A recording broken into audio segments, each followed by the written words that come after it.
오늘 우리에게 주시는 하나님의 말씀은 에베소서 2장 16절에서 18절의 말씀입니다. 16절에서 18절까지 말씀 저와 여러분이 한 목소리로 읽겠습니다. 시작. 또 십자가로 이 둘을 한 몸으로 하나님과 화목하게 하려 하심이라. 원수된 것을 십자가로 소멸하시고 또 오셔서 먼 데 있는 너희에게 평안을 전하시고 가까운 데 있는 자들에게 평안을 전하셨으니 이는 그로 말미암아 우리 둘이 한 성령 안에서 아버지께 나아감을 얻게 하려 하심이라. 아멘. 오늘은 하나님과 화목하게 하려 하심이라 라는 제목의 말씀을 나누려고 합니다. 지난주에 나눈 말씀 14절에서 15절까지 말씀은요, 이방인들과 유대인들이 수평적인 화평을 이루어 완전히 새로운 인류, 그리스도 안에서 하나 된 그리스도인으로 재창조되었다라는 말씀을 우리가 나누었습니다. 그리스도인이라면 그리스도를 늘 인식하고 어떤 사람을 대할 때에도 늘 차별 없이 사랑이라는 위대한 가치를 향해 그 가치를 통해 일해야 된다, 함께 나아가야 된다라는 말씀이었습니다. 우리가 그리스도 안에 있으면서 빈부귀천을 논하는 것, 이것 자체가 부끄러운 일입니다. 높고 낮음을 측량하고 서로에 대해서 그렇게 구분하고 사는 것, 그게 바로 가장 부끄러운 일입니다. 우리는 그리스도 안에서 새로이 지음받은 똑같은 평등한 존재, 그리스도인이기 때문이에요. 그래서 우리는 절대 이 사실을 잊어서는 안 됩니다. 누구든 한 공동체 안에서 우리는 똑같이 귀하게 쓰임받는, 귀하게 사랑받는 하나님의 자녀다라는 것을 우리가 절대 잊어서는 안 되는 것이죠. 그리고 오늘 말씀에서는요, 하나님과도 화평을 이룬 존재다, 수직적 화평을 이룬 자다라는 것을 말씀하고 있어요. 16절에 보면 또 십자가로 이 둘을 한 몸으로 하나님과 화목하게 하려 하심이라 말씀하고 있습니다. 이 화목하게 하다라는 말은요, 원어의 의미가 완전히 화해하다, 이전의 조화로운 상태로 되돌리다 라는 뜻이 있어요. 자, 하나님과 가장 화목했던 때가 언제일까요? 아담과 하나님이 에덴 동산에 계실 때, 그때가 하나님이 창조하신 다음에 가장 화목했던, 하나님과 하나 되었던 그런 상태입니다. 하나님께서 인간을 만드신 다음에 하나님의 형상을 따라 지으시고 다른 것들은 다 좋다 이러셨는데, 인간을 지은다면 뭐라고 그래요? 너무 좋다. 영어 성경도요, 보통은 good 이러다가 우리한테는 very good 이래요. 우리를 생각하시는, 사람을 만드신 다음에 하나님께서 느끼시는 감정이 완전히 다르다라는 것이죠. 그런데 타락한 우리를 향하여서 하나님이 원하시는 그 회복, 화목의 단계가 어디냐? 바로 십자가를 지심으로 아담과 하나님이 완전하게 평안했던, 완전히 평화를 이루었던, 하나 되었던 그때로 되돌리기를 원하신다라는 거예요. 화목하게 하다라는 뜻이 완전히 화해하다, 이전의 조화로운 상태로 되돌리다라고 제가 말씀드렸죠. 가장 화목했던 그 상태로 하나님께서 십자가를 통해서 완전하게 우리에게 그 은혜를 회복해 주셨다라는 거예요. 그래서 아담과 하나님이 화목했던 그 상태로 유대인과 이방인의 구별도 없애고, 하물며 원수된 자라 할지라도 하나 될 수 있도록 예수님의 십자가로 모든 막힌 담을, 서로 나뉘어진 것을 다 소멸하셨다라고 분명하게 성경에서 우리에게 말씀하고 있습니다. 이 소멸이란 단어도요, 어떤 방법으로든 죽이다, 파괴하다라는 뜻이에요.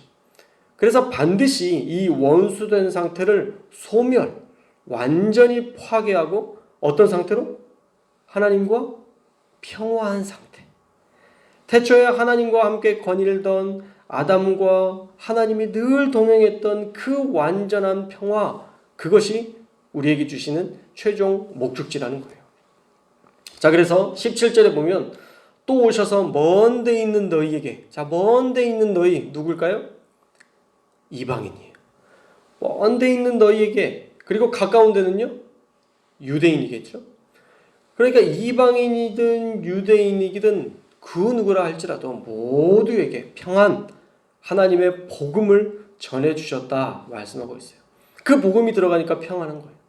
평안하니까 서로를 용납할 수 있는 거예요. 우리가 새벽 예배 드려보니까 딱 느껴지잖아요. 새벽 예배 드리면요, 용납이 돼요. 근데 새벽 예배 안 드리면 계속 이게 묵상이 돼요. 왜 저랬지? 도대체 왜 저러지? 근데 새벽 예배를 드리면 그럴 수도 있지.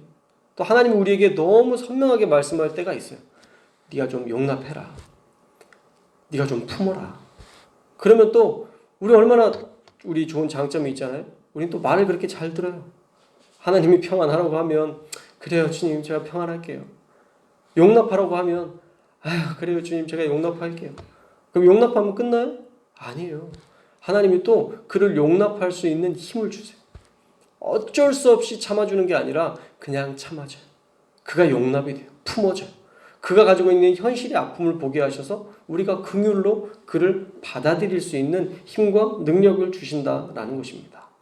그래서 우리 모두가 평안하게 만드셔서 결국엔 평화할 수 있도록 하신 은혜가 바로 예수 그리스도의 십자가, 그 십자가 안에서 우리 모두가 원수된 자라 할지라도 평화할 수 있는 모든 길을 열어주셨다. 우리 18절 말씀 함께 읽겠습니다. 18절 말씀 시작.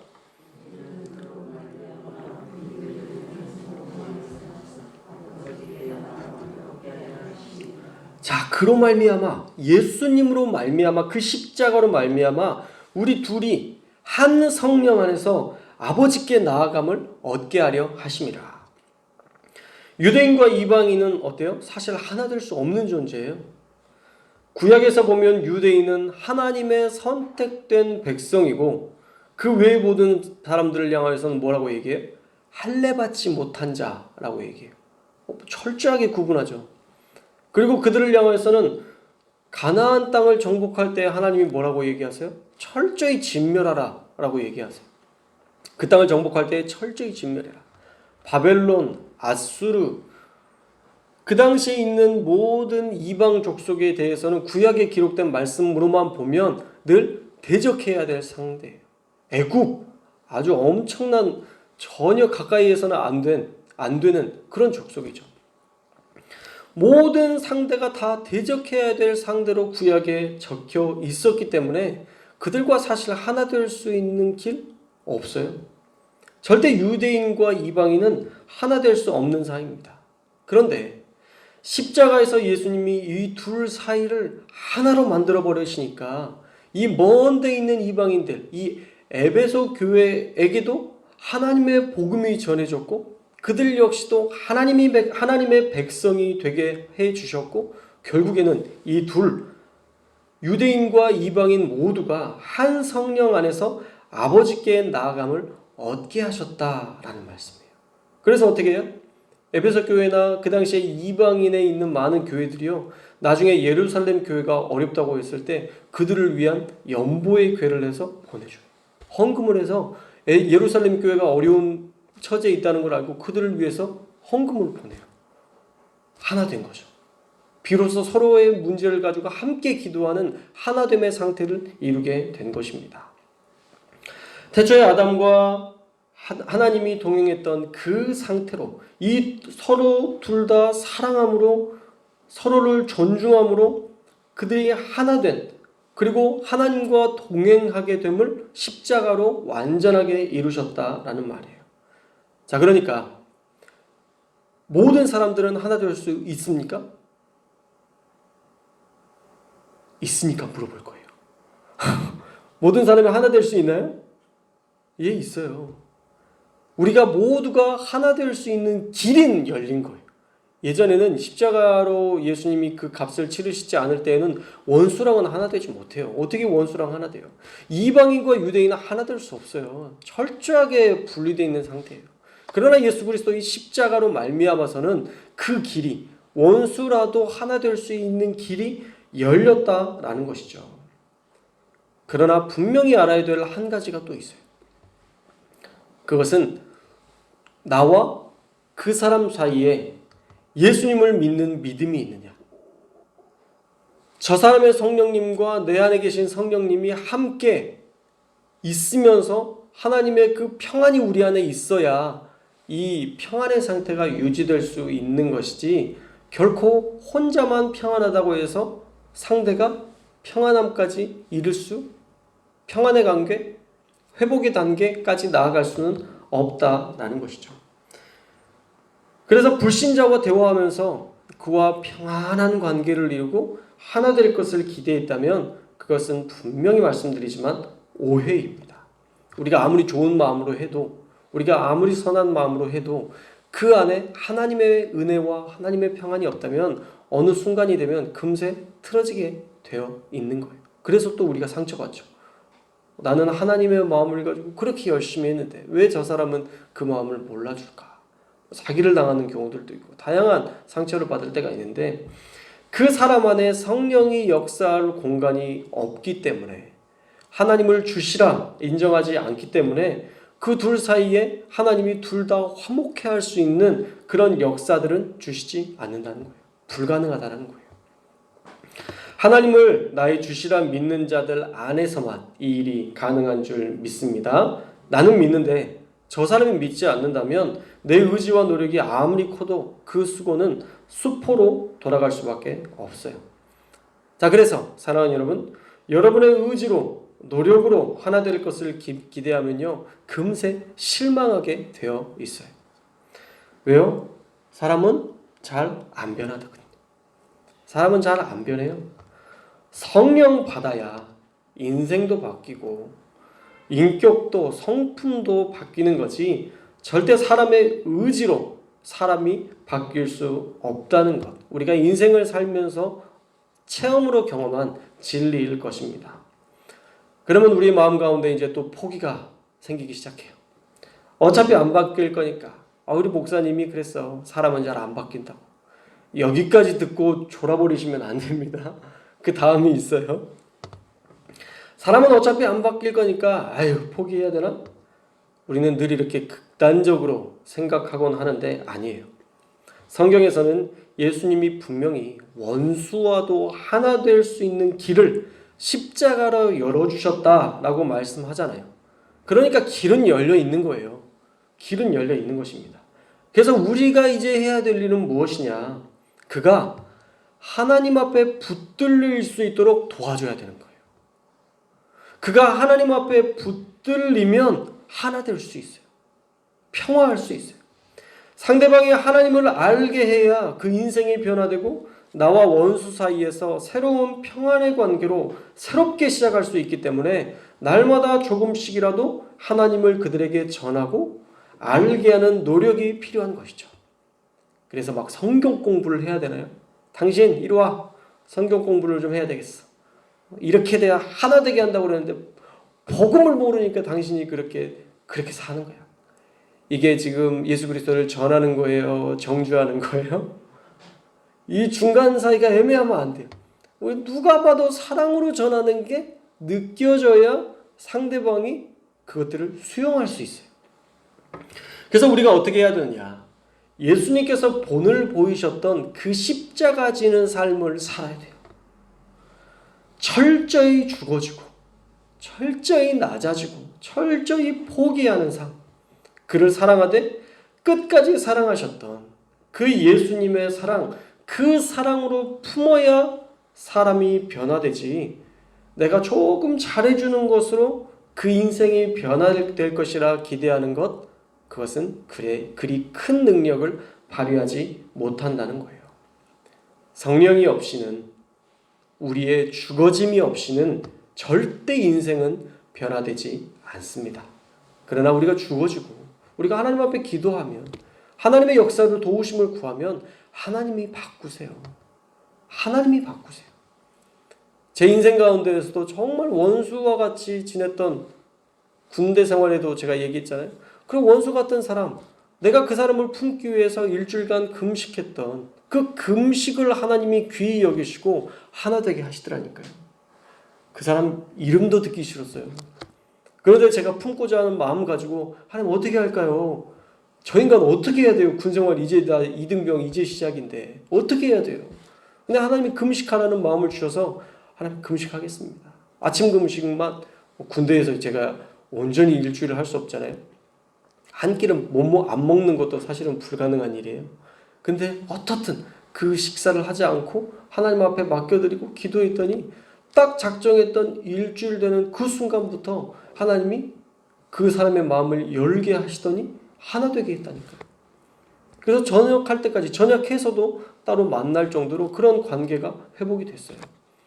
그런 체험을 했던 저로서는 기도구나. 그 사람을 사랑하고자 애쓰는 몸부림이구나. 이것이 하나님의 능력을 경험하게 하시는구나 라는 것을 너무 분명히 알았기 때문에 저와 여러분이 그 사람을 포기하지 않고 기도한다면 성령께서 강권적으로 역사하기도 해요. 그거를 바라는 거예요. 우리는 사람의 마음은 하나님이 움직이신다고 했잖아요.